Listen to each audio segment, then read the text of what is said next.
Hello बच्चों, क्या हाल चाल? सब बढ़िया। आइए आज हम बात करते हैं क्लास 12 के मैट्रिक्स के बारे में। देखिए, पिछली कक्षा में हम लोगों ने मैट्रिक्स में पढ़ा था कि मैट्रिक्स कितने प्रकार के होते हैं, कौन कौन से होते हैं, और उनके योग पढ़ा था। कैसे दो मैट्रिक्स हैं, कोई मैट्रिक्स ए और कोई अभी मैट्रिक्स बी, दोनों को कैसे ऐड किया जाता है, मतलब कैसे जोड़ा जाता है, तथा दोनों को कैसे घटाया जाता है, और दोनों में हम लोगों ने गुणा देखा था। आज हम ए इनवर्स मनी यानी कोई अवयव दिया है, उसका हम ए इनवर्स निकालेंगे। ए इनवर्स, ठीक। इसके लिए हम सबसे पहले पढ़ेंगे, अगर कोई अवयव ए दिया है तो उसको हम पहले सबसे पहले चेक करते हैं कि अवयव व्युत्क्रमणीय है या नहीं है। अगर व्युत्क्रमणीय है तभी तो हम ए इनवर्स निकाल पाएंगे, वरना नहीं निकाल पाएंगे, ठीक। देखिए कैसे निकालते हैं ए इनवर्स। सबसे पहले कोई अवयव, यहाँ क्वेश्चन लिख देते हैं 2 2 3 5, ठीक, का ए इनवर्स ज्ञात कीजिए।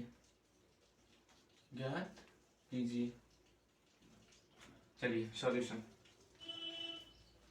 सबसे पहले अवयव को हम देखते हैं, उसके बाद मॉड ऑफ ए निकालते हैं। मॉड ऑफ ए निकालने के लिए 5 का 2 में गुणा 10 माइनस 2 का 6 3 में गुणा 6, ये हो जाएगा 4। इसे हम लिखेंगे mod of A is equal to 4 dozen is equal to 0, मतलब कहेंगे हम अतः ए व्युत्क्रमणीय अवयव है। अगर मॉड ऑफ ए का वैल्यू 0 आता तो हम ये कहते हैं अव्युत्क्रमणीय अवयव है। अव्युत्क्रमणीय अवयव होता तो ए इनवर्स नहीं निकल पाता, और मॉड ऑफ ए का मान 0 के इक्वल टू नहीं है तो उसे हम कहेंगे व्युत्क्रमणीय अवयव। व्युत्क्रमणीय अवयव है तो ए का इनवर्स निकल सकता है। चलिए, ए इनवर्स निकालने के लिए सबसे पहले ए के सहखंड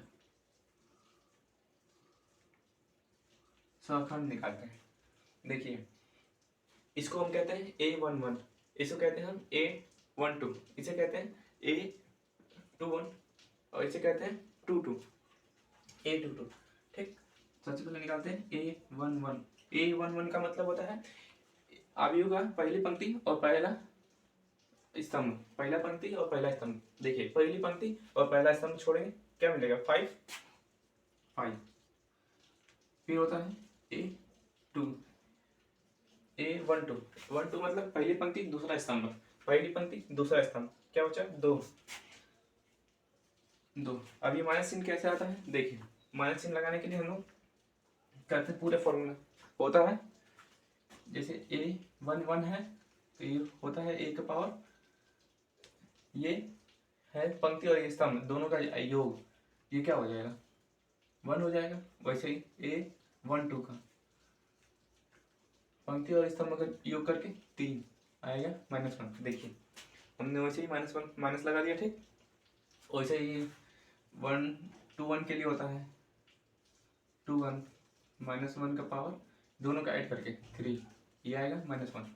वैसे ही 2 2 का -1 का पावर दोनों को ऐड करके 4, ये हो जाएगा 1, ठीक। इसी फॉर्मूले पे इसमें ऐड करके करते हैं। चलिए, A12 मानी एक A12 यानी एक पंक्ति और दूसरा स्तंभ, पहली पंक्ति और दूसरा स्तंभ।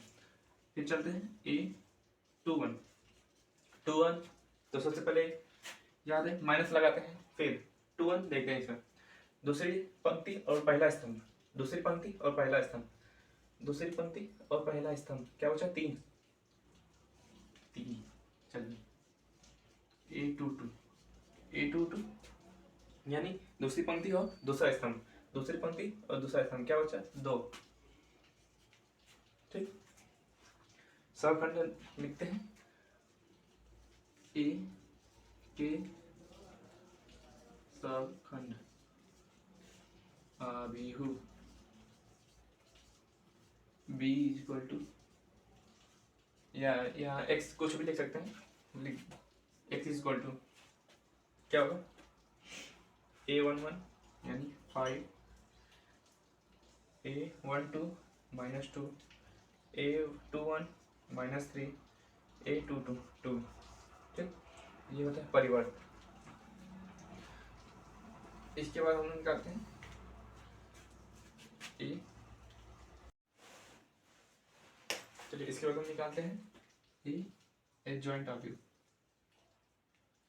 ये होता है सखंड अवयव का परिवर्त। परिवर्त अवयव मतलब होता है किसी भी अवयव के पंक्तियों को स्तंभ में और स्तंभ को पंक्तियों में करना। देखिए इसका पंक्ति को हम स्तंभ में करते हैं, 5 -2, दूसरी पंक्ति को दूसरे स्तंभ में -3 2। इसके बाद हम निकालते हैं ए इनवर्स। इसका फॉर्मूला होता है 1/mod A into A adjoint.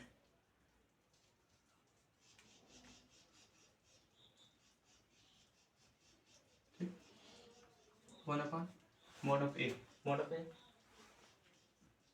4 into adjoint अभी निकाले हैं 5 -3 -2 2। ये हुआ आंसर ए नोट। देखिए ये क्वेश्चन आपको यूपी बोर्ड में देखने को मिल ही जाएंगे, तो ऐसे क्वेश्चन पढ़ के जाइएगा जरूर। चलिए आज के वीडियो में इतना ही, धन्यवाद।